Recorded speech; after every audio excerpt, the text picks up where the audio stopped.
Della, Doni Wiradana, dan Riko Cahyanto. Nah, di sini kita akan ngebahas tentang komunisme.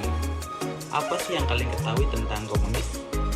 Kalian masih ingat nggak tentang sejarah kelam Indonesia terkait gerakan 30 September 1965 atau disingkat dengan G30 SPKI? Mungkin ada juga nih yang masih ingat tentang berbagai negara yang pernah mengadopsi sistem komunisme seperti Korea Utara, Uni Soviet, Kuba, Tiongkok, dan masih banyak lagi. Nah, di sini kita akan membahas sisi komunisme sebagai salah satu bentuk sistem ekonomi dan kenapa sistem ini pada akhirnya gagal buat menuhin janji-janjinya ngasih kemakmuran dan kesejahteraan buat masyarakat. Video ini kita buat untuk memenuhi tugas mata kuliah ekonomi makro dan mengedukasi masyarakat tentang gimana hasil penerapan dari ideologi dan sistem ekonomi komunisme yang pada akhirnya gagal membawa kemakmuran dan kesejahteraan. Poin-poin yang kita bahas di sini mulai dari pengertian komunis, latar belakang pemikiran komunis, negara yang mengadopsi sistem komunis, dan kasus yang pernah terjadi di Ukraina. Pertama kita bahas dulu tentang pengertian komunis.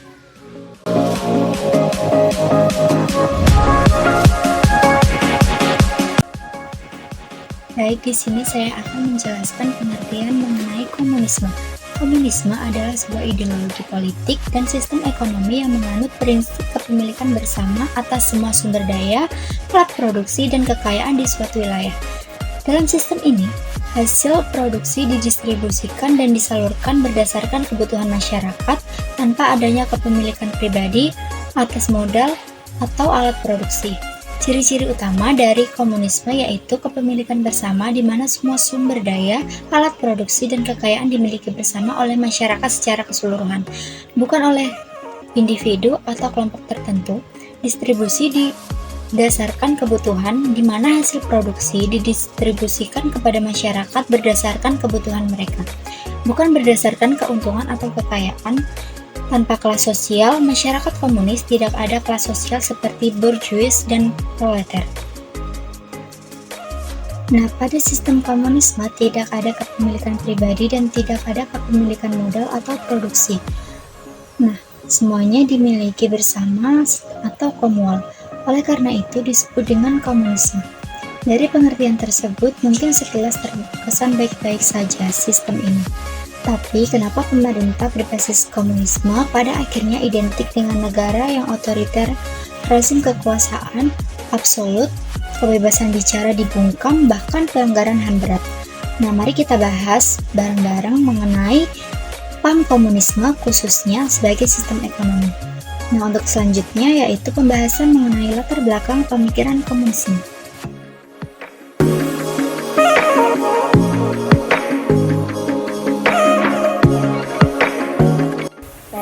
Selanjutnya masuk ke pemikiran komunisme. Apa itu pemikiran komunisme? Pemikiran komunisme ini dilatar belakangin situasi industri pada tahun 1800-an yang pada saat itu mengalami proses transisi besar yang dinamakan era industrialisasi. Pada era tersebut teknologi masih uap dimanfaatkan besar-besaran untuk mempercepat industri dalam bentuk mesin-mesin pabrik skala besar. Pada era produksi yang tadinya bersifat home industry perlahan diganti dengan industri pabrik yang dimotori tenaga mesin.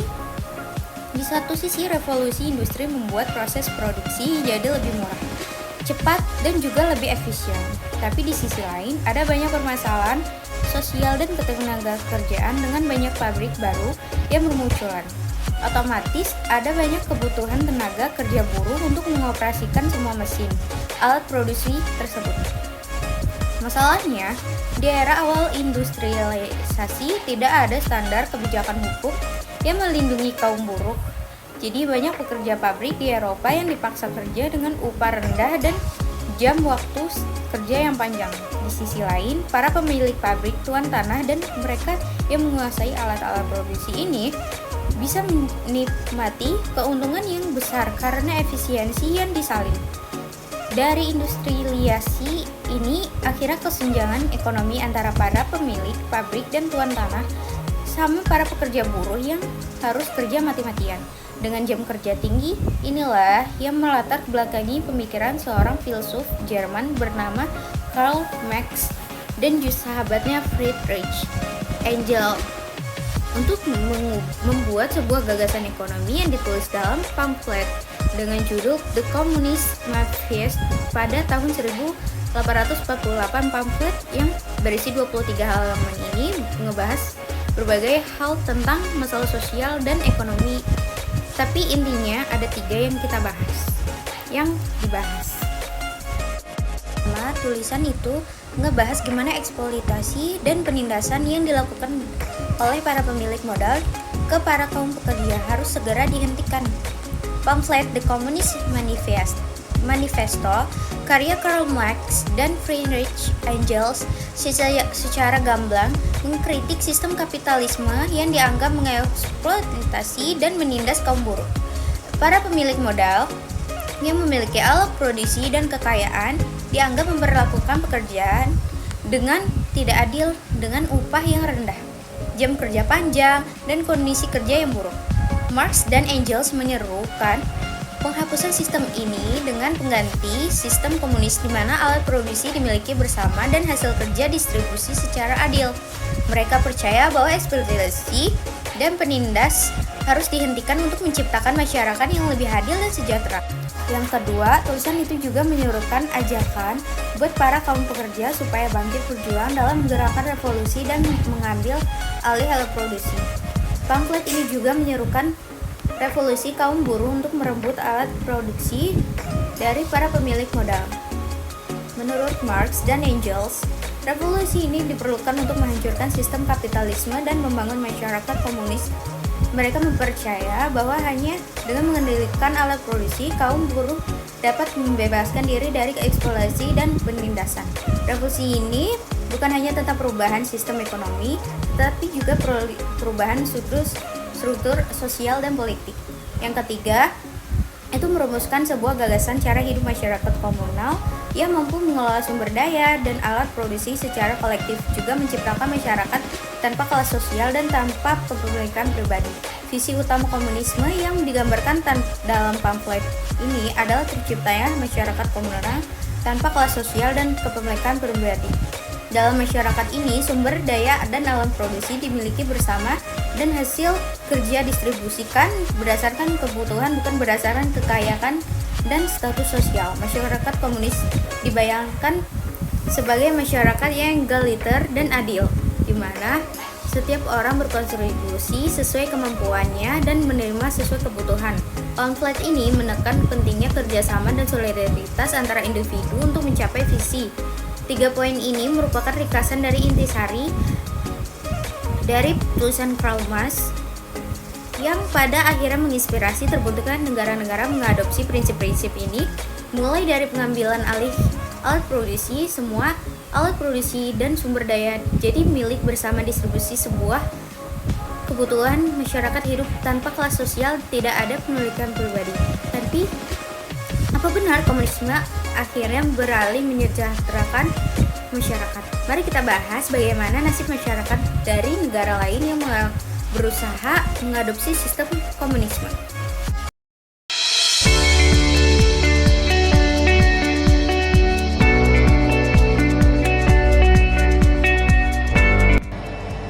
Selanjutnya, materi yang terakhir yaitu nasib masyarakat di berbagai negara yang mengadopsi sistem komunisme 5. Tulisan Karl Marx dan Engels akhirnya menginspirasi banyak gerakan kaum pekerja buruh untuk bisa berserikat, membuat partai politik, dan juga berusaha menguasai pemerintahan di negaranya. Kelompok pertama yang berhasil melakukan revolusi adalah Partai Bolshevik pimpinan Vladimir Lenin yang berhasil menggulingkan kekaisaran di Rusia pada tahun 1917, sekaligus membentuk negara berlandaskan ideologi komunisme pertama di dunia yang bernama Uni Soviet. Setelah itu, banyak gerakan komunis dari akar rumput yang berupaya menguasai pemerintahan Fidel Castro dan Che Guevara yang merebut kekuasaan Kuba pada tahun 1959. Gerakan Merah yang merebut kekuasaan di Kamboja pada tahun 1975. dan Perang Saudara di tahun 1949 yang dimenangkan oleh Partai Komunis, pimpinan Mao Zedong, dan pembentukan negara komunis Korea Utara pada tahun 1948 di bawah dukungan dari Uni Soviet. Menariknya yaitu, sebenarnya tulisan Karl Marx yang jadi inspirasi semua gerakan ini tidak pernah membahas komunisme dalam konteks pembentukan ideologi sebuah negara. Jadi tidak pernah ada panduan yang konkret untuk mewujudkan visi ini dalam level bernegara. Dalam tulisannya, Marx hanya memberikan cara hidup bermasyarakat komunal yang bisa mengelola sumber daya secara kolektif dan mendistribusikan sesuai kebutuhan. Bahkan di tulisan aslinya, Marx juga bilang kalau konsep bernegara itu pada akhirnya tidak perlu ada ketika masyarakat komunal bisa bekerja sama dan bergotong royong secara efektif, saling memenuhi kebutuhan satu sama lain. Masalahnya, kaum buruh dan pekerja sudah terlanjur berhasil menggulingkan pemerintahan dan menguasai negara. Makanya setiap pimpinan revolusi pada akhirnya mencoba menafsirkan gagasan Marx ini ke dalam ideologi negaranya masing-masing tanpa ada panduan atau langkah konkret buat mewujudkan visi dari pemikiran ini.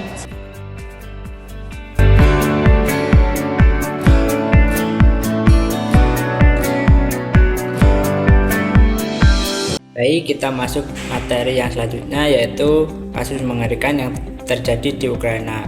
Salah satu kasus paling mengerikan adalah bencana kelaparan Ukraina bernama Holodomor yang saat itu di bawah pemerintahan Soviet pada tahun 1932 sampai 1933. Bencana kelaparan di Ukraina menewaskan jutaan masyarakat karena tidak mendapatkan jatah makanan sepanjang musim dingin, yang pada akhirnya sistem ekonomi terencana sentral yang mereka adopsi malah membuat ekonomi berjalan tidak efisien karena produksi barang secara terpusat tidak sanggup buat penuhi dinamika kebutuhan masyarakat yang sangat kompleks dan beragam. Karena tiap wilayah tentu punya kebutuhan yang berbeda-beda, iklim yang berbeda, dan tantangan geografis yang berbeda. Pada hari itu, Uni Soviet mengalami krisis ekonomi pada tahun 1980-an dan berakhir pada keruntuhan. Pada tahun 1991, Uni Soviet terus jadi federal Rusia yang membubarkan sistem ekonomi terpusat yang inspirasi dari gagasan komunisme. Hal ini nggak jauh berbeda juga terjadi di Tiongkok ketika gagasan komunisme coba diwujudkan di mana para petani bersatu untuk merebut paksa tanah pertanian dengan membagi hasil panen secara merata. Pemerintah komunisme Tiongkok di bawah kepemimpinan Mao Zedong dengan kebijakan agar masyarakat kerja sesuai arahan pusat dengan target pencapaian produksi yang tinggi. Karena tekanan produksi pertanian yang tinggi, layak sebuah kebijakan buat memberantas pertanian kayak burung dan tikus. Akhirnya para petani ini beramai-ramai membunuh burung dan tikus di seluruh wilayah pertanian Cina. Dan hasil dari gerakan ini adalah sebuah bencana hebat, bukannya panen besar-besaran, tetapi pemberantasan burung dan tikus malah mengacu keseimbangan ekologi di sawah-sawah. Belalang dan serangga yang jadi makanan burung dan tikus berkembang biak dan bikin gagal panen di hampir seluruh wilayah daratan Cina. Akibatnya terjadi wabah kelaparan yang hebat yang dijuluki The Great Famine. Diperkirakan puluhan juta sampai lebih dari 45 juta orang meninggal akibat kelaparan gara-gara kebijakan ekonomi sentral ini. Semoga pembahasan kali ini bisa cukup menjawab kenapa sih gagasan komunisme sebagai bentuk sistem ekonomi pada akhirnya gagal dalam mewujudkan masyarakat yang sejahtera dan makmur. Bahkan sebaliknya, gagasan ini malah ditafsirkan sesuai hati, dimodifikasi dan juga dieksploitasi sesuai dengan keinginan pihak partai yang berkuasa padanya. Komunisme malah mematikan kreativitas manusia buat bisa saling memenuhi kebutuhan satu sama lain dalam bentuk mekanisme pasar yang alami dan efisien. Komunisme malah menjadi wadah buat para pemimpin diktator buat bisa melenyapkan lawan-lawan politiknya. Oke, sampai di sini dulu pembahasan kali ini. Semoga pembahasan dari kami bisa bermanfaat. Kalau ada yang ingin menambahkan, silakan komen saja.